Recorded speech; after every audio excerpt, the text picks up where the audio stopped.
Hi everybody, welcome back. My name's Alison, the online piano and the online violin tutor. Today I'm going to take you through a really easy violin tutorial on Writings on the Wall by Sam Smith, and this is from the new James Bond theme Spectre. If you want to know where to get the sheet music that I've done for you, that will be linked directly underneath this video. It's free to download and everything. And also I've got a violin performance video, so I will link that up here, so you can click that as an annotation. If you're on a mobile device and you can't get an annotation, I'll put a link to my violin performance that I've done of this, and I've also done a piano performance of this, so I'll have that linked here as well, or that will be linked underneath also, and an easy piano tutorial. So 4 videos actually that I've done on this, including this one. I just also wanted to mention as well, just before I get going, that if you're not subscribed, then please do subscribe to my channel. It's completely free. There's absolutely no cost involved at all. You're just subscribing to my YouTube channel, which means that you get regular updates when I've released new videos. Plus, the more people that subscribe to my channel, the higher my channel goes in the rankings when people are searching things. So it just makes me a lot more visible to people. So I can just help a lot more people, and a lot more people can find my videos and obviously learn how to play the violin and piano.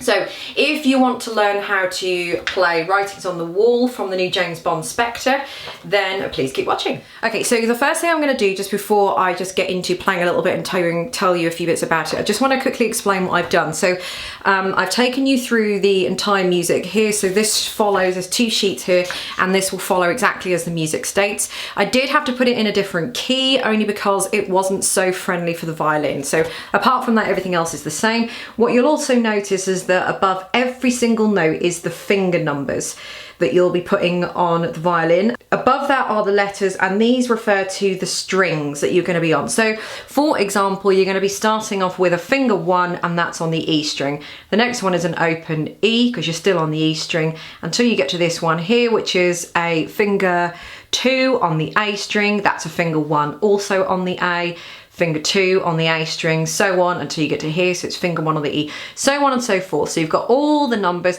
Sometimes where there are repeated notes, I haven't actually written in the number for those, because obviously that's fairly self-explanatory, but they're all obviously the same note. These are all the same note as this one, and these are the letters of the strings. So that is that explained.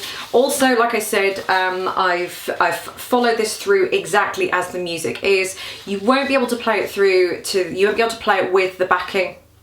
You won't be able to play this with the original backing that Sam Smith sings, just because it's in a different key. Like I said, this had 4 flats, and 4 flats not so good on the violin. Okay, so I'm not going to play it all the way through. I'm just going to play parts of it for you, just to kind of give you the idea and get you going, and then I'll just take you through 1 or 2 little bits that I think are necessary. So to start with,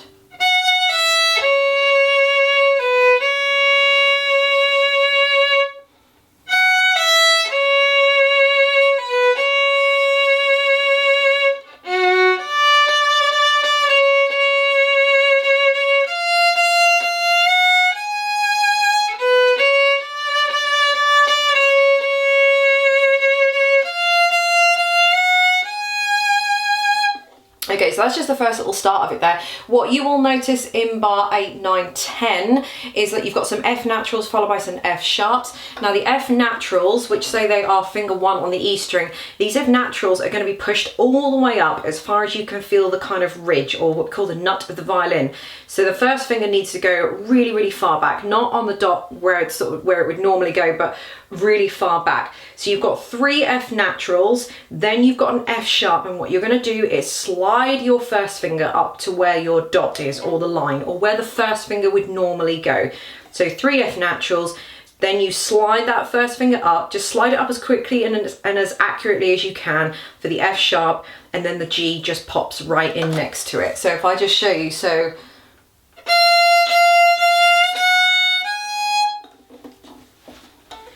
then you slide it up as quickly as you can towards the F sharp, and then the G sharp just pops in kind of next to where the 3rd finger would normally go. Sorry, this camera's just not focusing very well, so it would go there. So I'll play it to you. So back ones,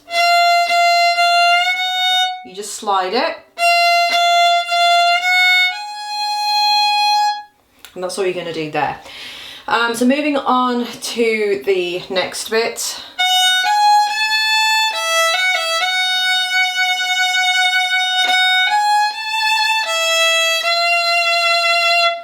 another F natural there at bar 16, so that's also got to be back. And then it's the how will I breathe, how will I live.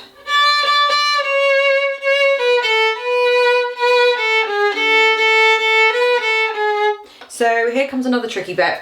For those G sharps at bar 17 with third finger on the D string, which is here, they're G sharp, so they're going to be stretched. So you cannot put the third finger on the dot, you want to slightly stretch your third finger. If you do not stretch your third finger enough, it's going to sound a little bit like this.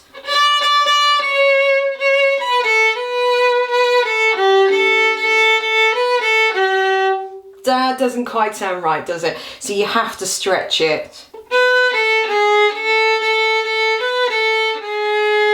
So you have got some open A's surrounding those G sharps. Feel free to absolutely use the fourth finger. I always put in open strings just because it is first and foremost the easiest thing to do. If you're finding that it's a little bit too much like that, then go ahead and put in the fourth finger.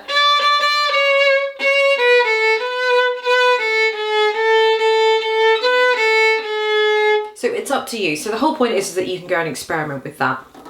So just watch out for those third fingers there. Also, as a general rule, any second fingers on the E string are going to be sort of in a stretched position. In other words, they're going to be right next door to the third finger, not back here, but right next door, kind of jammed in behind the third finger.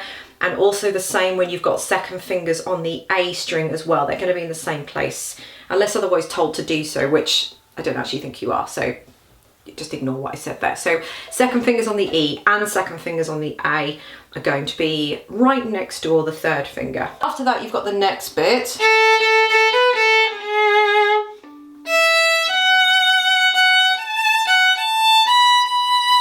For you, I've got to risk it all when he sings that part there, so that's at bar 20. Now you've got to jump with the third finger on the D string to the open E, so just take your time and jump there. Stretch that third, and then just lift the bow off the string and casually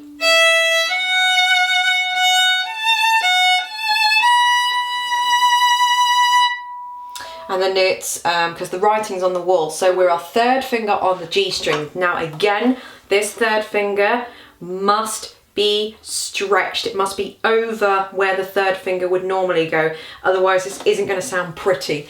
So again, you've got third finger on the G string going up to the second finger on the A string. So I know it's a bit of a string jump.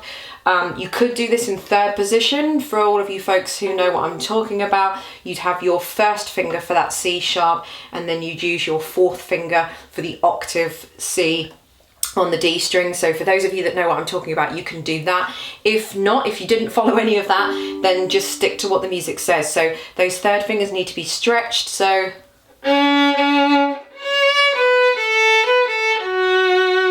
all you need to do is just stretch those third fingers. Sorry. And then jump over to the A. So you just take the bow off the string and casually. And that's pretty much everything covered. It just repeats back to the beginning where you've got the verse, and then it goes into the chorus again, and then you get a repeat twice of. And that just repeats twice, and then goes the writings on the wall, then that's just comes at the end. So that's everything. That's all the important parts that I need to mention in there. Everything's kind of self-explanatory. If you feel that some of the rhythms and some of the notes you want to change yourself to make them better, absolutely go ahead and do that. This isn't completely set in stone. Remember, I've arranged this for very easy beginner. So some of the rhythms aren't 100% exactly as Sam Smith sings it, but sometimes if I try and write those in, it gets really, really complicated. So I've just simplified the version. So feel free to change anything that you want to. So there we go. I hope you enjoyed this quick and easy, simple tutorial. Don't forget to check out all the other videos, my performances that I've done of this on the violin and piano, and the piano tutorial that I've done, all linked underneath. And thank you for watching, and I'll see you in the next video. Bye.